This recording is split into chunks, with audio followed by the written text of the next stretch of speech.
5 August জাতীয় সরকারের প্রস্তাবে রাজি হননি তারেক রহমান, দাবি নাহিদ রহমানের।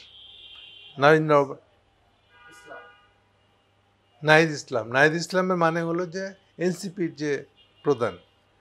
এখন এসব বিষয় নিয়ে বিতর্ক তৈরি করার কি উদ্দেশ্য আছে বলে আপনি মনে করেন? আমাকে প্রশ্ন করা হয়েছে। আগামীকাল থেকে আগস্ট মাস শুরু হবে, অর্থাৎ 5 আগস্টে হাসিনা পলায়নের 1 বছর পূর্তি হতে যাচ্ছে। ফলে সব দলগুলোই কম বেশি ক্রেডিট নিবার সে কত ভূমিকা রাখছে। তাও যদি অন্যের জন্য একটু জায়গা ছেড়ে রাখতো তাও হইতো। সবার চেষ্টাটা হলো যে পুরাটা আমি করছি।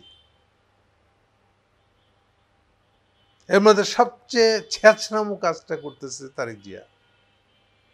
সবটা বিএনপি করছে। নিজে বলেন না লোক লাগা রাখছে, বিএনপি পুরাটাই করছে। চিন্তা করেন, ঢাকা ইউনিভার্সিটির সাদা দলের প্রেসিডেন্ট বানাইছে একটা ইউনিভার্সিটির একটা শিক্ষক, সে ওই কথা বলতেছে। অন্তত সে নিশ্চয় আম আদমি না, একটা শিক্ষক। তো কিছু তো মান মর্যাদা থাকা উচিত।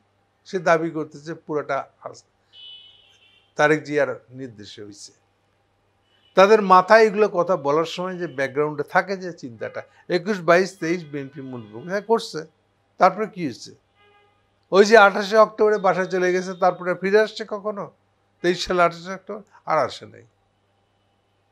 কারণ ওই যে বলি যে হাসিনা কি করে পড়বে এটা তারা জানে না, এটা তারা দায়িত্ব নেবে না, এই কারণে এটা হয় নাই। তাহলে এরপরে 7ই জানুয়ারি ইলেকশন হয়েছে কেন? কার জন্য হয়েছে?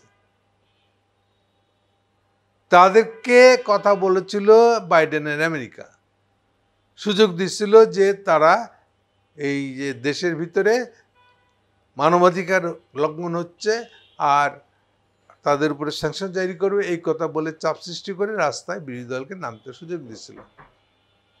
কিন্তু ওদের দিক থেকেও আবার এটা কোনো সুযোগ না যে কেন তারা এটা দিচ্ছিল। আসলে বাংলাদেশ সরকার মানে হাসিনার বিরুদ্ধে দিচ্ছিল এই জন্য তাদের উদ্দেশ্য ছিল যেন বাংলাদেশ সরকার, হাসিনা সরকার চীনের হাত ছেড়ে দেয়। এগুলো কিছুই যখন অ্যাচিভমেন্ট হচ্ছিল না, তখন তার সিদ্ধান্ত নেয় 23 সালের ডিসেম্বরে, এই মাঝামাঝি সময়ে, যে তারা উল্টা এবার হাসিনার সাথে কম্প্রোমাইজ চলে যাবে। ফলে ওই মুভমেন্ট ওখানে খতম হয়ে যায়। 3 বছরে পুরানা শুরু হয়েছিল 21 সালের 10ই ডিসেম্বর থেকে।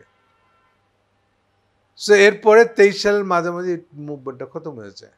এরপর থেকে 7ই জানুয়ারি ইলেকশনের পর থেকে বিএনপি ঘরে ঢুকে যায়, একেবারে ঘরে ঢুকে যায়।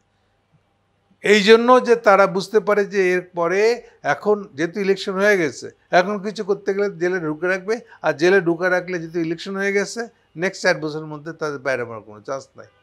সো সেই হিসাবে বিএনপি একেবারেই ঘরে ঢুকে গেছিল। এ হচ্ছে বাস্তবতা। ফলে তারা বলতে পারবে না যে কোটা মুভমেন্টটা যখন শুরু হলো, এই কোটা মুভমেন্ট কোথায় যাবে, কি হবে, কতটুকু যাবে, এটার উপরে তাদের কোনো আস্থাও ছিল না, সম্পর্ক রাখে নাই। মির্জা ফখরুলের ঘোষণা পাবেন আপনি, ভিডিওতে বলতেছেন উনি যে আমরা এই মুভমেন্টের মধ্যে নাই, আছে না যেন আমাদেরকে না ধরে। এইটা বলার উদ্দেশ্য ছিল এটা, এবং তাই হয়েছে। বিএনপির কেউ অ্যারেস্টেড ছিল না, আর এই মুভমেন্টের মধ্যে তারও ছিল না আসলে থাকার জায়গা করে। এখন পার্সোনালি বিএনপি করা ছেলে এটার মধ্যে থাকতে পারে, সেটা অন্য জিনিস। দল হিসেবে কোনো নির্দেশ তাদের প্রতি ছিল না। এমনকি 5ই আগস্টে যে মিছিল বের করে ঢাকায় আসতে হবে, এরকম কোনো প্রোগ্রাম বিএনপির ছিল না। কিন্তু এখন 5ই আগস্ট হচ্ছে, সব ক্রেডিট তার নিতে হবে। এই ক্রেডিটটা বলতেছে দাবি করে যে এই যে আমরা 3 বছর আন্দোলন করছিলাম, ওই জন্য হয়েছে এটা, তো ক্রেডিট দিতে হবে এখন সব ক্রেডিট। ফলে স্বভাবতই এইটা নিয়ে তর্ক উঠতেছে এখন। তার উপরে বলতেছে এই যে সে পুরনো কথাটা, নাহিদ বলতেছে যে জাতীয় সরকারের প্রস্তাব দিছিল তারা। তারেকের পজিশন হলো জাতীয় সরকার সে করবে না, করবে তখনই ওই যে 3 মাসের জন্য জাতীয় সরকার হইতে পারে। অর্থাৎ যেটাকে তত্ত্বাবধায়ক সরকার বলছি, ওইটাই জাতীয় সরকার। মানে ইন্টিরিয়াম পিরিয়ডে, ইন্টিরিয়ামও না, হাসিনার পতন হয়ে গেল, তারেকের পরিষ্কার কথা তো, হাসিনার পতন কি করে হবে আমরা জানি না, অর্থাৎ আপনারা অন্যরা পারলে করেন, আমরা এটাগুলো লড়তে যাব না। 2-3 মাসের মধ্যে ইলেকশন দিতে হবে, ইলেকশনের শেষে তারা ক্ষমতা যাবে। আর এই যে মাঝের 3 মাসের সময় একটা মানে সব পার্টির মিলে একটা সরকার বানাইতে পারে, কোনো অসুবিধা নেই। কিন্তু যখনই নতুন কনস্টিটিউশনের কথা বলছে তখন তারেক নাই ওর মধ্যে, তো এইটাই তাদের মধ্যে ঝগড়া ছিল আসলে। তো সেই কথাটা এখন নাহিদ তুলে ধরতেছে। তাহলে এটা নিয়ে আসলে ঝগড়া চলতেছে যে নাহিদই আসল ক্রেডিটের লোক নাকি বিএনপি। আচ্ছা, এবার নাহিদদের কথায় আসেন। নাহিদরাও মনে করে তারাই হলো আসল লোক, কেউ জানে না আসল লোকটা কে, তাদের কোন মুরদের কারণে হাসিনা দেশ ছেড়ে গেছে, এটার উত্তর কেউ দেখ। আর্মির ভিতরে হাসিনার লোকে ভর্তি, ইনক্লুডিং ওয়াকার। তো আর্মিকে হাসিনার লোক ছাড়া এটা করছে কি, এর উত্তর কার কাছে নাই, এবং এই উত্তর দেওয়ারও প্রয়োজন মনে করে না। 5 আগস্টে পুরো জিনিসটাকে কোঅর্ডিনেট করলো কে, কারা তাদেরকে বঙ্গভবনে নিয়ে গেছিল? এই নাহিদকে সহ, মির্জা ফখরুলকে সহ, জামাত ইসলামকে সহ কারা করছিল? আর্মির হাত ধরে যেতে হয় নাই? সবই তো এখন আর্মি বিরোধী সব, এক একজন বিরাট কুতুব। সো এখন যেটা শুরু হয়েছে সেটা হলো যে কার ক্রেডিট বেশি ছিল সেটা বলতে চেষ্টা করা। ফলে যে প্রশ্নটা করছে আমাদেরকে, যে এই তর্কগুলা উঠছে এখন এই জন্য। নাহিদ ইসলাম ওই কথার ভিতরে এটাও আছে যে শিবিরের এটা, এবার শিবিরও কম যায় না, আমরা তো গোপনে সব পার্টির ভিতরে ছিলাম, সুতরাং আমরাই করছি সব কিছু, কেউ কম যায় না আর কি, তলে তলে সবাই ক্রেডিট নিতে চায়। কিন্তু ওই যে আবার মূল কথাটা বললাম আমি আপনাদেরকে, যে এই শুধু কোটা মুভমেন্টের কারণে হাসিনা পড়ে গেছে, এটাও আর একটা বাজে কথা। আসলে এটা একটা রোল ছিল, কোটা মুভমেন্টকে কেন্দ্র করে কারা ফালালো ওই ইতিহাস এখনো বাংলাদেশে লেখা হয় নাই। আর এই ইতিহাস আমি মনে করি না নেক্সট 20 বছর মধ্যে, অন্তত 10 বছরের মধ্যে এটা লেখা হবে।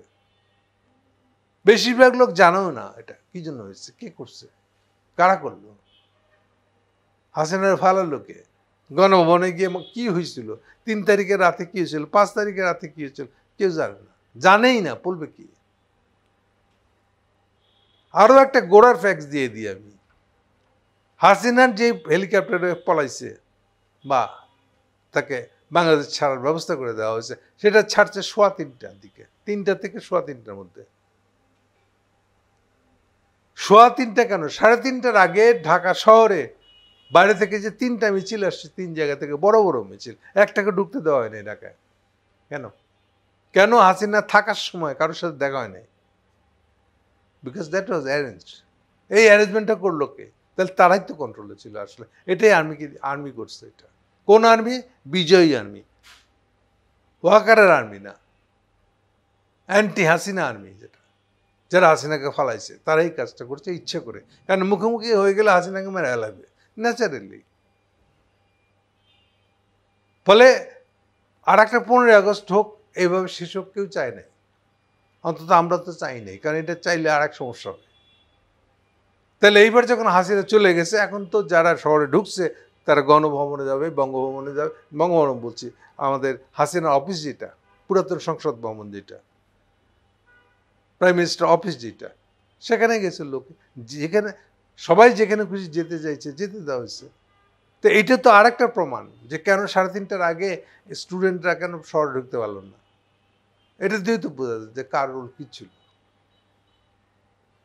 সো যেহেতু আগস্ট মাস আসছে, সবাই সবার ক্রেডিট নিয়ে আসতে যাচ্ছে, আর ক্রেডিট বেচা এখন আগস্ট মাসটা পার করতে যাচ্ছে। এই জন্য এই জিনিসটা এখন এত বেশি করে তৈরি হয়েছে।